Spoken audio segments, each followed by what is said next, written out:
Hi friends, అందరికీ నమస్కారం. Friends, please subscribe my channel and press the bell icon for more videos.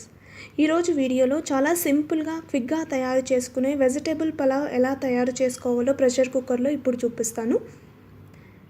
ఇది చాలా డెలిషియస్గా ఉంటుందండి, టేస్ట్ కూడా చాలా బాగుంటుంది. ఇది యాక్చువల్గా మా సిస్టర్ నాకు నేర్పించింది, సో దాన్ని మీకు కూడా నేను చూపించాలని ఈ వీడియో చేస్తున్నాను.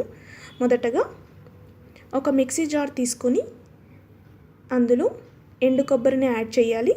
తర్వాత ఒక స్పూన్ ధనియాలు, ఒక స్పూన్ జీలకర్ర, చిన్నగా కట్ చేసుకున్న ఉల్లిపాయలు, తర్వాత పచ్చిమిర్చి, వెల్లుల్లి,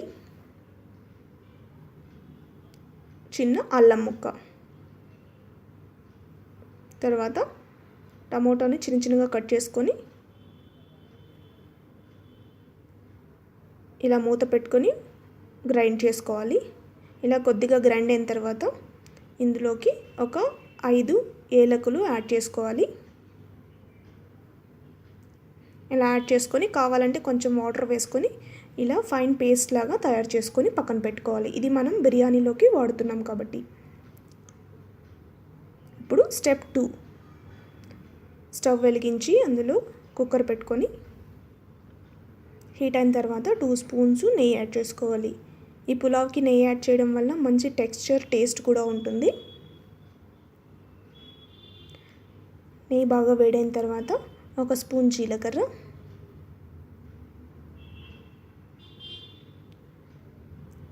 చిన్నగా స్లైసెస్ లాగా కట్ చేసుకున్న ఉల్లిపాయలు యాడ్ చేసుకోవాలి.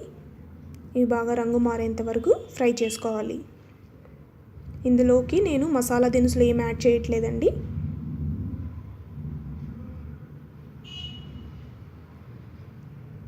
ఇలా ఆనియన్స్ అన్నీ బాగా ఫ్రై అయిన తర్వాత మనం ఇందాక పేస్ట్ చేసి పెట్టుకున్నాం కదా, ఆ పేస్ట్ని అంతా ఇందులో వేసి బాగా మిక్స్ చేసి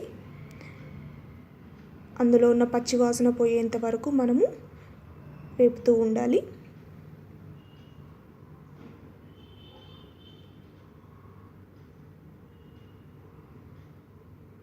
ఈ పేస్ట్ వల్ల వెజిటేబుల్ పులావ్ చాలా టేస్టీగా ఉంటుంది.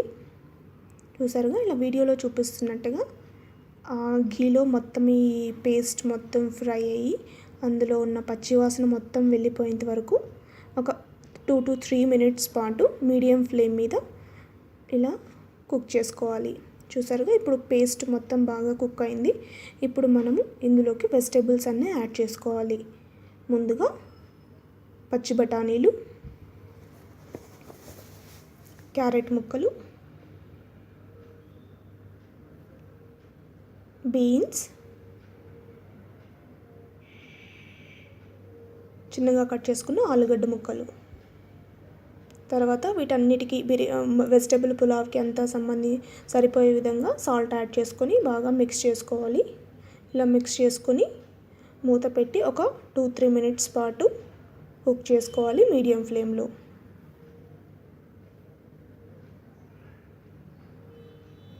ఒక 2-3 minutes పాటు కుక్ చేసుకున్న తర్వాత మరి ఒకసారి కలుపుకొని ఇందులోకి బాస్మతి రైస్ని యాడ్ చేసుకుంటున్నాను. ఇందులో నేను 1 కప్పు బాస్మతి రైస్ తీసుకున్నాను. ఒక 30 minutes పాటు, అరగంట పాటు నానబెట్టుకున్నాను. 1 కప్పు బాస్మతి రైస్కి 2 cups వాటర్ యాడ్ చేయాలి. వాటర్ యాడ్ చేసిన తర్వాత మరీ ఎక్కువగా కాకుండా జస్ట్ అలా కలుపుకొని వెజిటేబుల్స్కి, రైస్కి మొత్తం వాటర్ అంతా కలిసే విధంగా ఇలా వీడియోలో చూపిస్తున్నట్టుగా కలుపుకొని కుక్కర్ మూత పెట్టుకొని ఒక 3 whistles వచ్చేంత వరకు మనము ఈ వెజిటేబుల్ పులావ్ని కుక్ చేసుకోవాలి. మీడియం ఫ్లేమ్లో 3 whistles పాటు ఉడికించుకున్న తర్వాత ప్రెషర్ అంతా వెళ్ళిన తర్వాత ఇలా కుక్కర్ మూత తీసి చూస్తే వెజిటేబుల్ పులావ్ రెడీ అయిపోద్దండి. దీంతో ఫోర్క్తో మీరు గరిటెతో తీసారనుకోండి అన్నం ముద్దగా అయిపోద్ది. ఇలా ఫోర్క్తో తీసుకుంటే అన్నం బాగా పొడి పొడిగా రెడీ అవుతుంది. అంతే, ఎంతో సింపుల్గా క్విక్గా తయారు చేసుకునే వెజిటేబుల్ పులావ్ రెడీ అయిపోతుంది. దీన్ని మీరు నాన్ వెజ్ కర్రీతో లేదా వెజ్ కర్రీతో తిన్నా కూడా చాలా టేస్టీగా ఉంటుంది. ఈ రెసిపీ నేను మా సిస్టర్ దగ్గర నుంచి నేర్చుకున్నాను. So the credit goes to my sister. Thank you sister. So ఈ వీడియో మీకు నచ్చినట్టయితే లైక్ చేసి షేర్ చేసి సబ్స్క్రైబ్ చేయడం మర్చిపోవద్దు. Thank you.